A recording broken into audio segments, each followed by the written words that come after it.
Salam sehat bersama saya, Dr. Faidal Lumbantoruan. Assalamualaikum, Namo Buddhaya, Om Swastiastu, Shalom Haleluya, Bebesem Yesua Hamasya, salam kebajikan, Rahayu.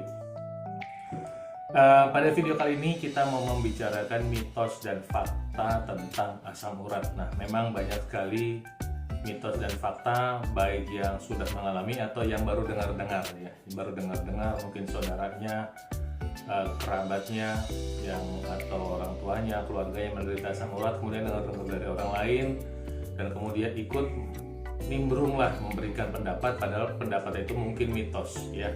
Tapi bisa juga adalah suatu masukan yang bisa jadi adalah fakta yang mungkin bisa membantu. Nah, kita mau belajar sekarang hari ini.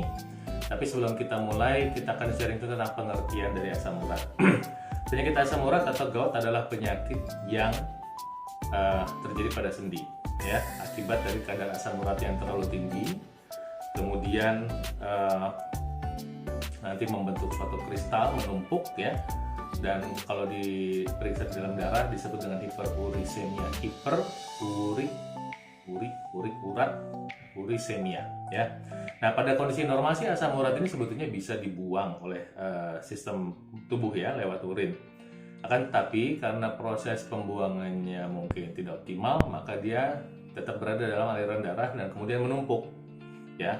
Kemudian ketika tumpukan makin lama makin banyak, maka menyebabkan terjadinya kristalisasi ya, yang menyebabkan rasa sakit. Nah, untuk mengetahui benar apa tidaknya memang kata kuncinya adalah pemeriksaan lab ya. Jadi diperiksa dan kemudian nanti setelah itu dokter mungkin sebelumnya akan menganjurkan Anda berpuasa, dan kalau mau periksa asam urat Anda nggak usah belajar dulu ya, walaupun tes asam urat ya dibilangin tes, Anda nggak perlu belajar gitu ya, karena nggak ada nilai juga. Tapi kalau Anda mau belajar juga boleh ya.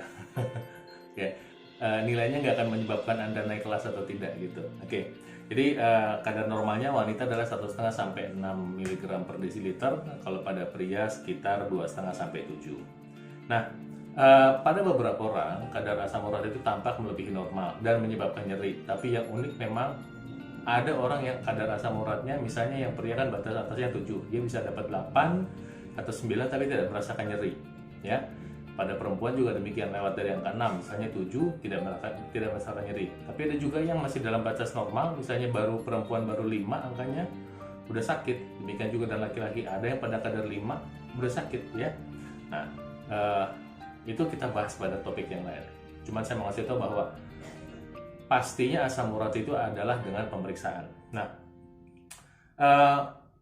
memang ada nyeri sendi ya, dan kemudian kaki bisa bengkak, kemerahan dan lain sebagainya. Tapi yang kita mau bahas hari ini adalah tentang mitos dan faktanya. Apa aja itu? Yang pertama adalah hanya orang gemuk yang kena asam urat. Itu mitos ya. Jadi faktanya adalah setiap orang berpotensi kena asam urat berapapun berat badannya ya. Jadi hal ini disampaikan oleh John Revill, MD, Direktur Rheumatologi di University of Texas Health Science Center di Houston. Ya, selain itu asam urat juga umum terjadi pada orang yang mengidap diabetes dan tekanan darah tinggi. Jadi ini saudara ya. Diabetes, tekanan darah tinggi dengan kolesterol. Nah, kedua, asam urat biasanya terjadi pada pria.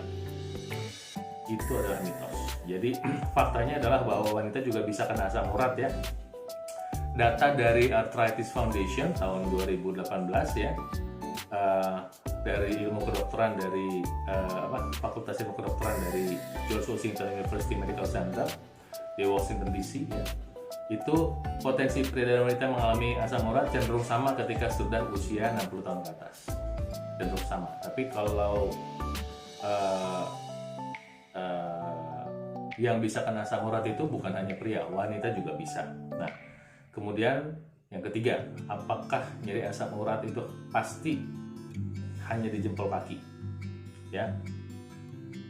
Nah, jadi faktanya asam urat yang menumpuk dalam darah juga bisa membentuk kristal, membakar sendi, sehingga jempol kaki adalah area yang paling pertama diserang lebih dahulu. Namun bukan berarti hanya berpusat di jempol kaki aja, ya. Bisa juga terjadi pada lutut, pergelangan kaki dan tangan, dan juga bisa membentuk batu di ginjal. Jadi kita tahu bahwa salah satu mode batu yang ada di ginjal adalah batu asam urat. Itu mitos yang ketiga. Sekarang mitos yang keempat, sakit namun tidak mematikan. Faktanya benar, ya. Enggak gara-gara serangan asam urat orang meninggal, enggak, ya. Namun jika asam urat itu tidak membunuh secara langsung, tapi ya menyebabkan rasa sakit yang sangat, ya. Jika dibiarkan dapat meningkatkan risiko penyakit yang serius yang akibatnya fatal, ya. Karena obat-obatan asam urat itu bisa meningkatkan kadar gula darah, baik yang steroid maupun non steroid, kadar gula darah bisa naik. Dan artinya bisa meningkatkan masalah pada insulin. Resistensi insulin bisa menyebabkan risiko diabetes, ya. Kemudian juga kita tahu bahwa nyeri pada tubuh akibat asam urat yang tinggi, ya, itu punya atau berbagi sebab yang sama dengan diabetes, yaitu kadar gula darah yang tinggi. Jadi Anda harus waspada itu, ya. Jadi walaupun tidak membunuh secara langsung, itu benar, tapi ada konsekuensi karena berbagai penyebab yang sama dan atau akibat dari obat asam urat yang dikonsumsi terus-menerus akibat sakit yang terus bertambah kalau nggak diatasi. Nah, nomor 5, tidak ada obat buat asam urat. Ini adalah mitos. Faktanya sekarang udah banyak obat yang bisa digunakan untuk mengatasi asam urat, ya. Bahkan juga ada obat yang sudah diformulasikan untuk mengendalikan nyeri dan peradangan akibat penumpukan kristal asam urat dan bisa dengan cepat diatasi, ya. Nah, banyak obat yang mungkin efektif, yaitu misalnya obat antiinflamasi non-steroid atau non-steroid antiinflamasi drug (NSAID), ya. Misalnya colchicine, atau obat yang steroid antiinflamasi drug, ya, corticosteroid, ya. Ya, misalnya disuntikan dexamethasone barangkali seperti itu. Kemudian juga obat yang berikut adalah golongan xanthine oksidase inhibitor. Xanthine oksidase inhibitor (XOI), ya, dapat memblokir produksi asam urat. Sedangkan ada obat satu lagi jenisnya golongan urikosurik, dapat meningkatkan kemampuan ginjal untuk mengeluarkan asam urat dari tubuh. Jadi kita sudah belajar ada 5 mitos dan fakta.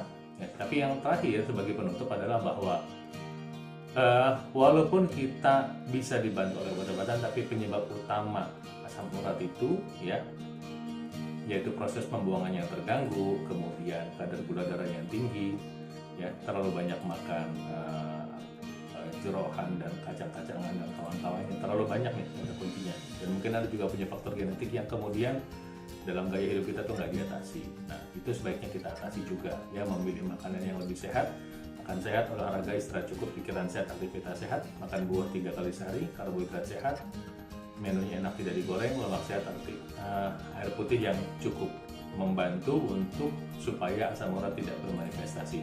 Demikian isi video kali ini, mudah-mudahan bermanfaat. Yang belum belum subscribe, saya minta subscribe, kemudian like dan share. Saya doakan Tuhan Yang Maha Kuasa memberkati melindungi Anda, menyinari Anda dengan wajahnya, memberi kasih karunia. Salam sehat.